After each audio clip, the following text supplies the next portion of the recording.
Welcome to Neophyte.tv, the technology show for the not-so-geeky. I'm Andy Barness. And I'm Ben Friedman, and today on the show, we are reviewing this beautiful chunk of aluminum that's sitting right here. You know, I was always very jealous of you back when you had your HP. You're jealous of me? Yes. Your stunning good looks, your easy, casual manner with men. My bubbly personality. That too. No. Sorry. Yeah, well, that too. But no, I used to have a Windows PC, and you had an external battery for it. And when it ran out of power, so you charge up the external battery, and when it would run out of power, you could plug that external battery in and recharge your laptop from the battery. Right. Right. Now I have a Mac, and you can buy extra internal batteries for the Mac. Which you have. Which are expensive. Right. And the new Macs, you can't even do that with. The new Macs are sealed, so that you can't change the battery. Really? Yeah, the battery that's in there is the battery you already have. So you can only charge it in the wall. You can charge it in the wall, and that's it. Huh. Right. Is mine like that? No, yours is the MacBook, and you have removable batteries. Okay, good. Just want to. But you still then have to buy extra removable batteries. Right. Well, finally, and one of the reasons why that has happened is because the Mac has a very proprietary plug to charge it with, and so no company has come out with a battery that you can charge your Mac with. Right. Until now. This is a exciting. company called Hypermac.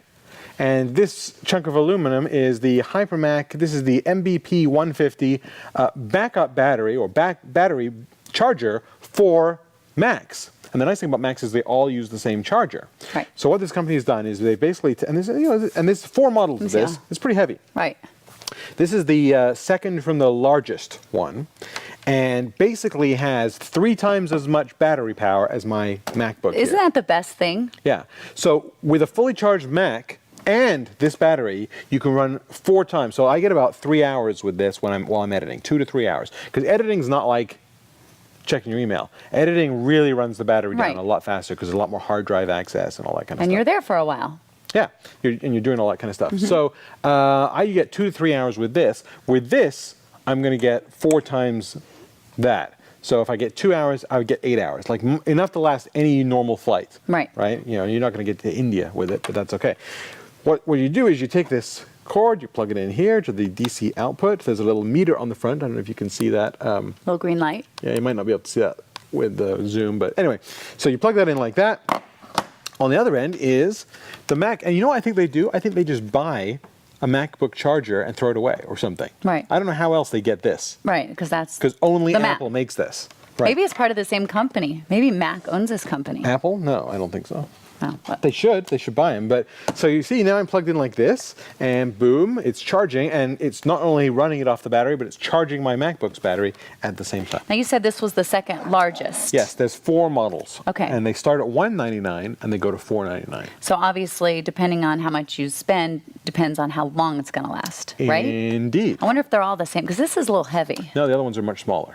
Right. I'm going to put up a graphic on the screen here right now. Okay. You can see the 4 different sizes. But it's not light. It is not light, but you know it's lighter than carrying 4 extra batteries around. True. You know, and I took this on my recent trip to Austin last week. I know you haven't tried it, obviously, but I took this to Austin. Worked beautifully. So what I did is that I had this. You see, it's got a fairly long cord. So you can keep it in your bag. I actually kept this in my bag under my, in the airplane under the seat in front of me. Right. And they just ran this cord up to the Mac. Well, I know you were jealous of me because I had the PC. Yeah. Not that I had the battery. PC, but I had the battery. But Right. I'll tell you, it claimed to last between like 5 and 8 hours, Yeah. and it lasted like less than 2. Right. And This it was thing lasts really pretty heavy. good. Yes. So I'm very excited about this. I think it's about time. And I the other thing you can do, and I'll grab it here, is you'll notice on the front there's also a USB port.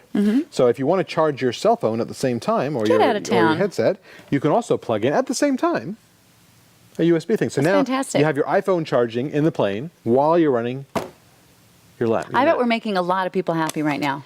You know, Because I a lot think of people have Macs and they want to. a lot of people have waited for this for a long time. Right. Okay, because again, you can buy extra batteries, although you can't even do that for the newest ones. This isn't the newest one. This is last year's MacBook, so I can still buy extra batteries. Right. But I only have one, and so I get 2 hours on one battery, 2 hours on the next battery. If I'm flying to New York or something like that, it doesn't cut it. You're not about to give this up for me, are you? No. No. But maybe you could call Hypermac and be very nice to them or something. That is going to be like my first phone call when we're done here. Yeah, I think it's awesome. So Cool. that's that. That is the Hypermac battery for any of the MacBook series, the MacBook Pros. Will also charge USB. A great product if you travel or if you're just working in a remote area. Right. You're tired of changing batteries. Indeed. And we have another segment coming up after this, so please stay tuned.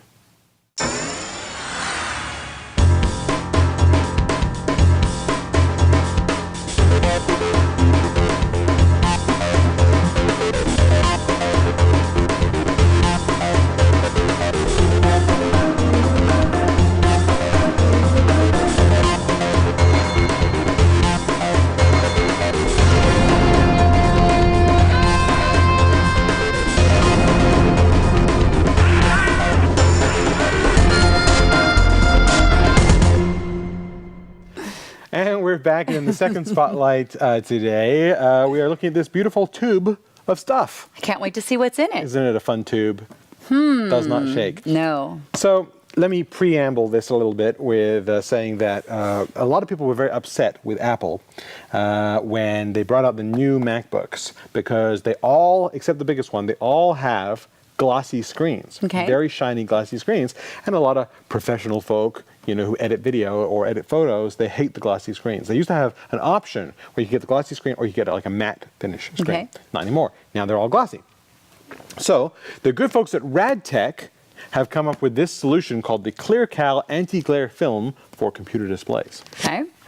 And if I pop this out, nice clear instruction sheets, and what you get is, Andy needs those. yes, is you get this film. I'm going to take it out of here, which looks like this. And you basically put it, I don't know if you can tell, you put it in front of on your screen, and it reduces the glare from the screen. It turns your glossy screen into a matte screen. It looks like it's going to turn it into a fuzzy screen, if you ask me. Yeah. So let's take a look at this. Although it smooths the lines, huh? Yeah. It's like a softener. It is. It's like, exactly. So what I'm going to do here is I've got my trusty MacBook here. And what I've done to illustrate this is I've actually cut this in half. Okay. And I've stuck half of it on the screen and half of it on the other screen. I don't know how this is going to look on camera. But so take a look here. I have now, whoa, that's hard pretty. to tell. Yeah. Because I'm just shining it into my lights. But here, I don't know if you can tell a little bit, I've got over here, I've got it with the anti-glare on, and over here is regular. And if I don't know if I can, what I'm going to do, it's much more prominent if you turn the screen off. You can really see the glare. Okay. So it's shiny. So first, let me turn this into sleep mode here. All right.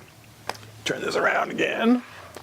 And there it is. I don't know if you can see, you can still see some, you can certainly still see some reflection. Right. But the glare is definitely cut down. Take a look at yourself. See, I think I've never had a problem with the glare. I mean, maybe I don't know what my problem is, but I've never saw it as an issue. Did you? I mean, obviously, if I put it up here, I mean, it's glare either way. But even there, because this is now reflecting off my lights. Right. I'm trying to get something that's maybe a little. So if you're still sitting behind a door, but there is definitely less glare there than that. But still, I would be moving it. Right. So I didn't see any glare.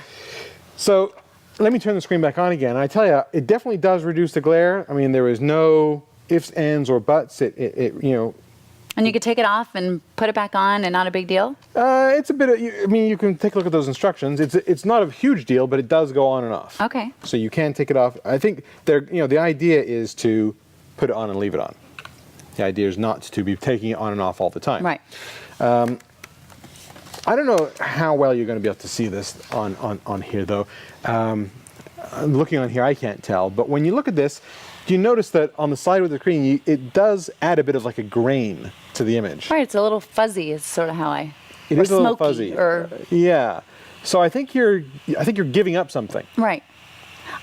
Personally, I mean, just by looking at the differences, I don't think it's a big deal. I'm totally fine with that. You're totally fine with the glary side. Right. And I'm just so used to just moving. Aren't you just used to moving I am. your window a little bit? I haven't had the option, up until now. Right. It's been that or nothing. I am in two minds. I've been looking at this over the last couple of days, and again, if I'm sitting outside or if I'm sitting like at a Starbucks and there's big windows, it really is nice to have that cutting down of the glare. But on the other hand, I have giving really it up. noticed that it does add a little bit of like a grain, a little bit of like a sparkly effect you can see on this side. And again, I don't know if it's going to come through on the screen there. Like there you can really see the difference. Take a look. Here is the reflection of the Right. monitor, and here there's nothing. Right. See the difference? Oh, yeah. See, there's the reflection, and here's nothing. So the brightest lights you're still going to see some glare from, but here you can see it's totally basically Right, you taking can away see that glare. you see me in there, There's and you. then when Look, I there's move, your head. Look how small you are. Okay. look, and you don't even see it when Yeah, I move you're over. invisible, right? Right. That's pretty neat. So it does work. It does work, but you do lose a little bit of the sharpness of your screen. All right. We heard it first from Yes. Ben. So there you go. I tested it out. That is the RadTech ClearCal anti-glare screen cover. It was easy to put on. I found nice clear instructions, and it's $20. So you could buy it, and even if you don't like it, you're not breaking the bank. There you go. You can figure it out for yourself if you like it. That's all the time we have for the show this week, but please go to our website, www.neo-fight.tv. I think that's it. Yes. Let us know, would you give up the slight loss of sharpness in Oh, there you exchange go. for less glare? Yeah, there is a very good example of it right there. There you go. Have a great day. Let us know what you think. Leave us a comment. Check out our previous shows. Subscribe to the show on iTunes. Yeah, tell your friends. And if you happen to have an extra 3 seconds, Take a look at this. Hey, I'm Andy Walker. Have you just bought a new computer with Windows Vista on it? Or maybe you've got an old XP computer that you're upgraded. Well, we've just created an amazing new DVD that'll teach you everything you need to know about the new operating system from Microsoft. It's called Getting Started with Windows Vista. In this DVD, there are 3 sections. One is out of the box. What do you need to do as soon as you start up Vista? Number 2 is Vista Essentials, things you need to know every day to make your computer experience amazing. Antivirus, security, all kinds of new features that Vista offers. And finally, geek tips and tricks, things you need to know that nobody else will have told you that make you a Vista guru. For more information, check out our website at gettingstartedvideo.com.